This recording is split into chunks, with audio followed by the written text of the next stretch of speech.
ఆదిలాబాద్ జిల్లా ఇంద్రవెల్లిలోని అమరవీర స్తూపం వద్ద నివాళులర్పించిన తెలంగాణ రక్షణ సేన అధ్యక్షులు కల్వకుంట్ల కవిత ఆదివాసీ అమరవీరుల త్యాగాలను ఈ సందర్భంగా స్మరించుకున్న టీఆర్ఎస్ అధ్యక్షులు కవిత అనంతరం కేస్లాపూర్లోని నాగోంబ ఆలయాన్ని సందర్శించి ఆదివాసీల సాంప్రదాయాల ప్రకారం పూజలు నిర్వహించారు.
ఇంద్రవెల్లిలో జరిగినటువంటి విషాదమైనటువంటి సంఘటన వారి యొక్క త్యాగం తెలంగాణ భూమి ఎన్నటికీ కూడా మరవబోదని చెప్పి ఇవాళ మేమందరికీ తెలియజేస్తూ ఉన్నాం.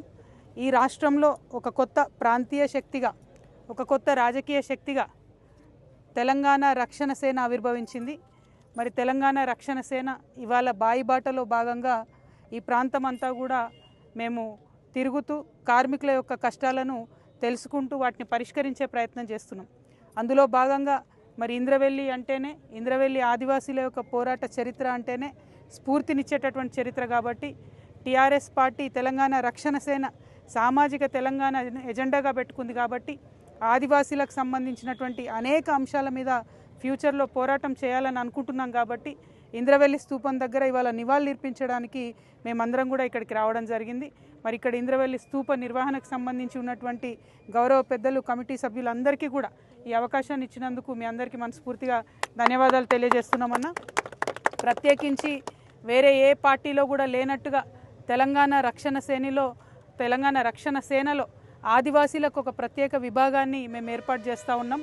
ఎందుకంటే ఆదివాసీలో ఉన్నటువంటి 9 తెగలకు సంబంధించి కూడా అందరినీ ఇన్వాల్వ్ చేసుకుంటూ, అది గోండు కావచ్చు, కొలాం కావచ్చు, నాయకపోడు కావచ్చు, పర్దాన్ కావచ్చు, కోయ కావచ్చు, చెంచు కావచ్చు, నక్కది కావచ్చు, తోటి తెగ కావచ్చు, ఈ అన్ని తెగలకు సంబంధించి అందరినీ కూడా కలుపుకొని ఒక దగ్గర తీసుకొని ఆదివాసీల సమస్యల మీద బలంగా పనిచేయాలని చెప్పి ఆ ఇంద్రవెల్లి అమరవీరుల ఆశీర్వాదం తీసుకోవడానికి వాళ్ళు ఇక్కడికి రావడం జరిగిందన్న.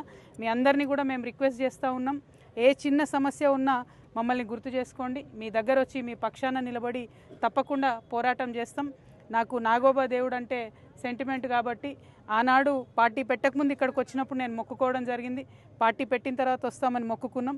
ఇవాళ మొక్కు చెల్లించుకోవడానికి కూడా అక్కడికి వెళ్తూ ఉన్నాం. మీరందరూ కూడా వస్తున్నందుకు చాలా సంతోషం. ఇవాళ అల్టిమేట్గా ఆదివాసీకి తెలంగాణ రాష్ట్రం వచ్చిన ఇన్ని రోజులకు కూడా ప్రతినిత్యం కూడా కష్టమే అనుభవిస్తూ ఉన్నారు. ఇంకా కూడా తిర్యాని మండలం లాంటి మండలం చూసుకుంటే ఎక్కడ రోడ్లు ఇప్పటికీ సరిగ్గా లేవు. చాలా చిన్న చిన్న గూడాల్లో ఇప్పటికీ కరెంటు లేదు. ఇవన్నీ బయటికి చెప్పుకుంటే కొంచెం బాధ అనిపించినప్పటికి కూడా చేదు వాస్తవాలు. వీటిని చెప్పుకున్నప్పుడే, ఇవన్నిటిని దుఃఖం మనం అనుభవించినప్పుడే ఆ దుఃఖంలోంచి వచ్చేటటువంటి ఆవేదన, కోపంతోని ఆ సమస్యలు పరిష్కరించాలనే పట్టుదల వస్తుంది. కాబట్టి వీటన్నిటిని గుర్తు చేసుకుంటా ఉన్నామన్న. ఆదివాసీ బిడ్డలు ముఖ్యంగా ఇప్పుడు చదువుకున్నటువంటి బిడ్డలకు ఉద్యోగాల కోసం కావచ్చు, ఆదివాసీ యువతీ యువకుల అభివృద్ధి కోసం వారికి ఇవ్వాల్సినటువంటి పథకాల కోసం కావచ్చు, వారితో పెట్టించాల్సినటువంటి వ్యాపారాల కోసం కావచ్చు, తెలంగాణ రక్షణ సేన బాగా సుదీర్ఘంగా ఆలోచన చేస్తూ ఉన్నదన్న. మళ్ళీ మీ అందరితో కూడా కూర్చొని మాట్లాడడం జరుగుతుంది. ప్రధానంగా మేము 5 అంశాలు ఎంచుకున్నాం. అందులో మొదటి అంశం, ఈ రాష్ట్రంలో ఉన్న ప్రతి ఒక్క వ్యక్తికి కూడా ఉచితంగా ఎంత పెద్ద స్కూల్ అయినా విద్య చెప్పాలి, ఉచితంగా ఎంత పెద్ద హాస్పిటల్ అయినా వైద్యం ఇవ్వాలి అనేటటువంటిది ప్రధాన ఎజెండాగా ఎంచుకున్నాం. వాటి కోసం పనిచేస్తూ ఉన్నాం. మీ ఆదివాసీ అన్నదమ్ములందరి ఆశీర్వాదాలు కూడా కొత్తగా ఏర్పడ్డటువంటి తెలంగాణ రక్షణ సేనకు ఉండాలని చెప్పి కోరుకుంటూ ఇవాళ ఇంద్రవెల్లి స్ఫూర్తిని తీసుకొని వెళ్తూ ఉన్నాం. ఇక్కడికి వచ్చి ముఖ్యమంత్రి గారు చాలా మాటలు చెప్పినారు. ఆదివాసీ బిడ్డల కోసం సపరేట్ డిఎస్సి వేస్తామని చెప్పినారు. ఇప్పటికీ కూడా ఆదివాసీ యువకులు ఎదురు చూస్తూ ఉన్నారు. ఇట్లా ఏదైతే ప్రభుత్వం మాట ఇచ్చి మర్చిందో, మీ తరఫున మేము కూడా ప్రభుత్వానికి గుర్తు చేస్తూ మన మొత్తం ఆదివాసీలందరికీ కూడా న్యాయం జరిగే విధంగా ఒక మంచి ప్రతిపక్షంగా ఇప్పుడు పాత్ర పోషిస్తాం. మీ ఆశీర్వాదం, మా అమరవీరుల ఆశీర్వాదం ఉంటే ఖచ్చితంగా అధికారంలోకి వచ్చిన తర్వాత ఆదివాసీలను అగ్రభాగాన పెట్టుకొని అభివృద్ధి పదంలో